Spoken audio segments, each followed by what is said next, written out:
Hola, buenos días, soy Cristina Hoyos y estamos aquí con el padre Robert Sánchez, aquí en la diócesis de Engativá, de Engativá, parroquia de Santa Laura Montoya. Santa Laura Montoya. Correcto. Padre, bienvenido y muchas gracias por aceptar nuestra invitación. Muchas gracias, muchas gracias. Padre, estamos ya próximos a iniciar el Adviento y el otro día tuve la fortuna de estar en un retiro, en su merced de una charla de escatología y me pareció muy providente para ese tiempo donde nos vamos a preparar para recibir al Señor, celebrar su primera venida. Entonces, Padre, le doy la palabra para que nos edifique con su catequesis. Bueno, inicialmente en relación con el tiempo de Adviento, recordemos que el Adviento tiene una doble preparación. Nos Sí, preparamos espiritualmente para el nacimiento del Salvador en nuestros corazones, sí. pero al mismo tiempo el tiempo de Adviento es una preparación para la vida eterna, muy relacionada con la segunda venida del Señor, que le llamamos la parusía, de la cual no sabemos ni el día ni la hora, pero estamos en esa preparación para ese momento cuando llegue. Padre, ¿usted nos podría entonces decir qué trata la escatología? Porque a veces no sabemos, escuchamos personalmente o a veces escuchamos esa palabra como totalmente desconocida para nosotros y no sabemos qué es ni de qué se trata exactamente. Hay ignorancia, somos muy ignorantes en ese tema. Bueno, tiene que ver con los últimos tiempos. De hecho, las lecturas de estos días también nos ilustran un poco sobre los últimos tiempos, que es el final de un ciclo, es un nuevo comienzo. En este caso, ese nuevo comienzo es el año litúrgico para el cual pues nos empezamos a preparar. Y en este nuevo comienzo es también importante como esa preparación espiritual. Escatología tiene que ver con final de los tiempos, reconociendo que tenemos una experiencia temporal en esta vida, un día vamos a morir. Y podemos decir que es una regla que no tiene excepción para nadie. Y a partir de la muerte, pues comienza la vida eterna. Esto hace parte fundamental de nuestra fe. Entonces, lo que tiene que ver con el fin es lo que llamamos escatología. Por ejemplo, en relación con cada uno de nosotros, hay un concepto que llamamos postrimerías, que están muy relacionadas con el tema de la escatología. Postrimerías personales y postrimerías colectivas. En el caso de las personales, pues tienen que ver con nuestra muerte, con el juicio, con el purgatorio, con el cielo, con el infierno. En el caso de las colectivas, están relacionadas con la parusía, que es un acontecimiento universal para todos, el juicio final, la recreación cósmica, la resurrección de la carne. Todo esto también está relacionado con el concepto de escatología, que repito, tiene que ver con el final de los tiempos. Cuando nosotros, digamos, Padre, en este primer postrimerías personales, Postrimerías personales, personales. bien. Usted nos hablaba en ese día en el retiro de que habían, me recuerda, no, muerte, juicio. Sí, pues es la experiencia de todo ser humano. Ajá. Cuando partimos de este mundo, nuestra alma tiene un encuentro personal con Dios. A este encuentro personal con Dios le llamamos el juicio particular. Sabemos que el cuerpo queda aquí en la tierra, en un campo santo. Es importante lo del campo santo porque nosotros creemos en la resurrección. Y en el día del juicio final, precisamente, también se da la resurrección de la carne y resucitaremos. Entonces, ese es como el primer momento Sí. de nuestra muerte, encuentro personal con Dios, que le llamamos juicio particular. A partir de ese momento, nuestra alma pasa a lo que llamamos un estado de cielo, es decir, de plenitud con Dios, estado de separación de Dios, que se le llama infierno, y estado de purificación para el encuentro definitivo con Dios, que en este caso es el purgatorio. El purgatorio. En ese juicio pueden haber almas que de una vez vayan al infierno. Sí, lo que ocurre en el juicio particular es algo que ya implica una eternidad. Ajá. Las almas que se unen a Dios en el estado de cielo se unen a Dios para siempre. Esto ya no tiene vuelta de hoja, para decirlo de Ya no alguna hay manera. segunda opción. Ya no hay segunda opción. Las almas que quedan separadas de Dios están bien en la eternidad. Estos conceptos que manejamos ahora ya no son temporales, sino eternos. Únicamente la excepción aquí es el purgatorio, que si es un espacio temporal o es un estado temporal de purificación, pero que eventualmente todas las almas del purgatorio estarán gozando de la plenitud con Dios cuando se culmine esta etapa o este tiempo de purificación. Padre, usted decía que es importante que las personas sean encerradas en un campo santo para el momento de la resurrección. ¿Qué pasa con las personas que digamos, que incineran el cuerpo o las ponen al mar, al viento? Bueno, Dios tiene el poder para reunir las cenizas de cualquier persona en el momento de la resurrección. Y de igual manera, pues tenemos como referencia el texto de Ezequiel, del profeta Ezequiel, donde los huesos se llenan de tendones, de carne, que es una prefiguración de la resurrección. Sabemos que para Dios no hay nada imposible, todo es posible para Dios.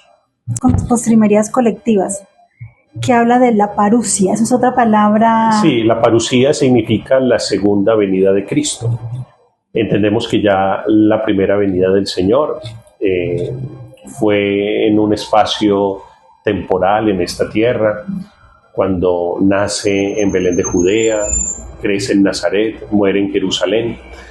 Toda esta experiencia terrenal hace parte también de lo que nosotros tenemos como también nuestra historia de la salvación. Pero va a llegar un segundo momento que es la venida gloriosa del Señor, que se expresa muy bellamente en el Evangelio de San Mateo en el capítulo 25, donde se describe que el Hijo del Hombre viene con todo su poder y gloria para juzgar a vivos y muertos. Ahí también hay un juicio, Padre. Se nos contaba que hay un juicio. El juicio universal, también en el texto se le puede llamar el juicio final, donde se ratifica lo que ya ocurrió en el juicio particular. En el juicio final, pues tenemos esa escena del Evangelio de San Mateo donde se nos dice que el Hijo del Hombre separará a unos a su derecha y a otros a su izquierda. A unos les dirá: benditos de mi Padre, venid a gozar del reino preparado para vosotros desde la creación del mundo. Y a otros les dirá: separaos de mí, malditos. En ese segundo juicio, el veredicto es el mismo. Es el mismo, se ratifica. Ya en el juicio final ya cesa de existir el estado de purgatorio. Okay, ahí cesa de existir porque ya entramos en otra etapa que se llama la recreación cósmica, que le llamamos un cielo nuevo y una tierra nueva. ¿Cómo es eso, Padre, el cielo nuevo y tierra nueva? Bueno, todo es recreado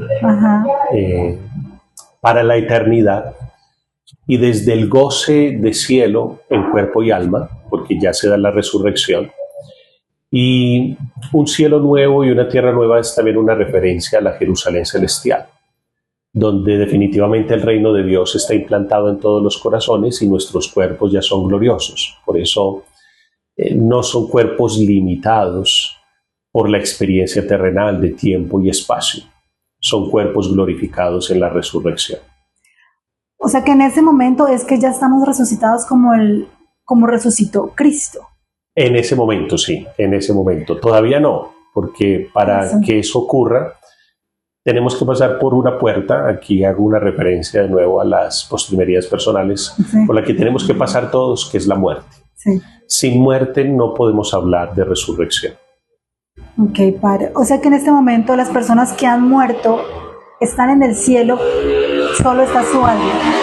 Correcto. Entonces, está su alma, pero en el día de la resurrección, estas almas volverán a sus cuerpos para la resurrección gloriosa. Ok. Usted también habla ese día también, Padre, de que el ejemplo de la resurrección perfecto era Jesucristo. Él es el modelo de la resurrección. Recordemos que en los evangelios hay diferentes momentos en que se narra, los evangelistas narran cuando Jesús resucitó, cómo se le aparecía a los apóstoles. Y esto da cuenta de cómo es Jesucristo resucitado. Cómo a veces ocurría que no lo reconocían al principio, luego lo reconocen por su palabra, como ocurrió con la Magdalena en la resurrección, que al principio lo confundía con el hortelano, Luego, cuando Él la llama por su nombre, ella lo reconoce. Entonces, Él es el modelo de la resurrección, porque Él es para todos nosotros pues la puerta para la vida eterna. Ok, Padre, también nos hablaba de que no, allá ya no hay esperanza en la Jerusalén celeste, porque ya no se espera nada, porque ya es el momento de plenitud. Cuando hablamos de las virtudes teologales, la esperanza es una virtud teologal que, a propósito, pues mañana el gran tema del inicio de Adviento es la esperanza. La fe, la esperanza y la caridad son las tres virtudes teologales. Termina la fe porque contemplamos a Dios tal cual es en la eternidad. Termina la esperanza porque no esperamos nada más. No hay ningún anhelo, ningún deseo que tenga el ser humano, porque en el estado de plenitud es imposible que tengamos anhelos o deseos. Plenitud quiere decir eso, que ya no hay anhelos ni deseos porque estamos plenificados. Entonces, ahí ya no existiría la esperanza. Queda el amor porque estaremos unidos en amor con Dios para siempre. Que Padre también nos contaba, y yo quedé muy, o sea, uno cuando piensa en ese momento de plenitud, se da cuenta que esta vida, o sea, dan más ganas de vivir esta vida en el camino de Cristo para poder gozar de esa vida eterna. O sea, dan ganas de vivir más la vida, de apreciarla más para poder merecer esa. ¿Sí? En lo que tú dices, pues podemos decir que está toda la diferencia. Si pensamos que después de la muerte hay vida eterna, vamos a vivir de una manera muy distinta, como tú lo planteas. Es decir, vamos a vivir entregados a Cristo, con un deseo de servir y amar a los hermanos, también con ese deseo de plenitud en la vida eterna. Pero si pensamos que después de la muerte no hay vida eterna, pues es también otra manera de vivir, que yo diría es una manera de vivir muy triste, porque entonces la vida sería un absurdo. Un absurdo, no tendría sentido. No tendría sentido. No tendría sentido para nada. Algo que también me llamó mucho la atención es que se hablaba sobre el Cronos y de los tiempos de la Biblia, de los tiempos de nosotros, del ser humano, de los que ha establecido. Correcto. Bueno, nosotros también por la herencia cultural grecorromana nos movemos mucho en el ambiente de Cronos, es decir, en la mitología griega, el dios del tiempo. Y nos movemos mucho por las horas, por los días de la semana, por los meses, en un ciclo constante. Este ciclo constante o este tiempo circular es muy de los griegos, de la cultura griega. El tiempo bíblico es distinto porque el tiempo bíblico se mueve a partir de una creación, y lo podemos pues constatar desde el Pentateuco con el libro del Génesis, y vamos hacia una plenitud. Y este caminar de la creación hacia la plenitud es la historia de la salvación, pero no es un círculo. No se van a repetir momentos históricos, sino que vamos hacia una plenitud, la plenitud de los tiempos, hacia la Jerusalén celestial. El peregrinar que llamamos nosotros. El peregrinar, sí, somos peregrinos.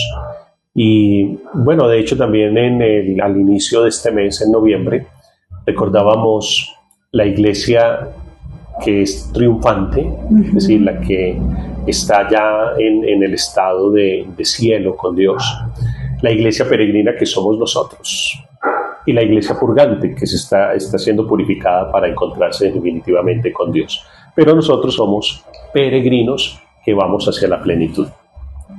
Hablando de la iglesia purgante, Padre, ¿está bien orarle a las almas del purgatorio? Sí, ellas son intercesoras, pero al mismo tiempo también se benefician de nuestras oraciones, porque podemos decir de las almas del purgatorio que tienen garantizado el cielo, cosa que no se puede decir de las personas que están en este mundo, porque en este mundo estamos todavía sujetos al pecado. Las almas del purgatorio ya no están sujetas al pecado. Ya no pecan. Ya no pecan, es imposible para ellas pecar. Okay. O sea, ay, qué bueno, qué interesante. Gracias, Padre. Vale. ¿Qué recomendación nos daría, Padre, para vivir este Adviento, esta preparación? Bueno, que lo vivamos en esa doble dimensión que mencionábamos al principio.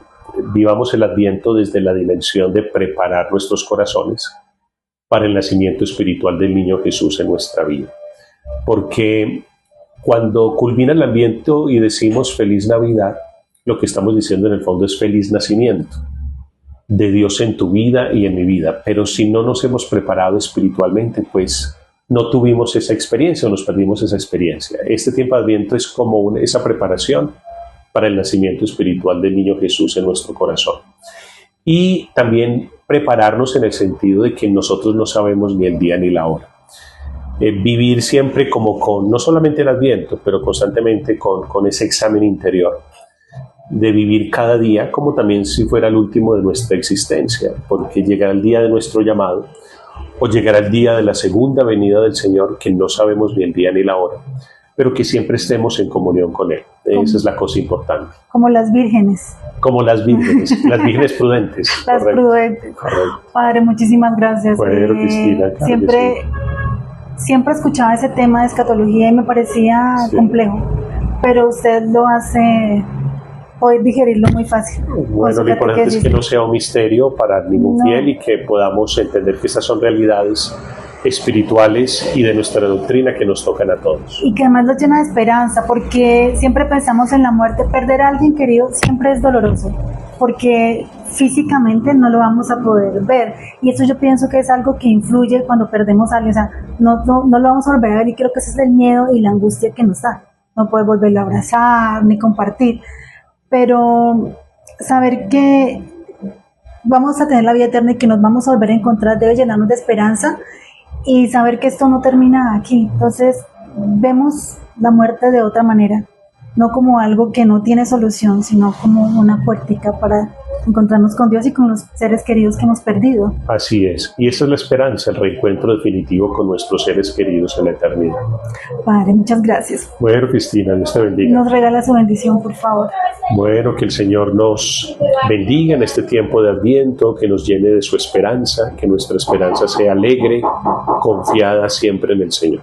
En nombre del Padre, del Hijo y del Espíritu Santo. Amén. Gracias, Padre. Bueno, muchas bendiciones.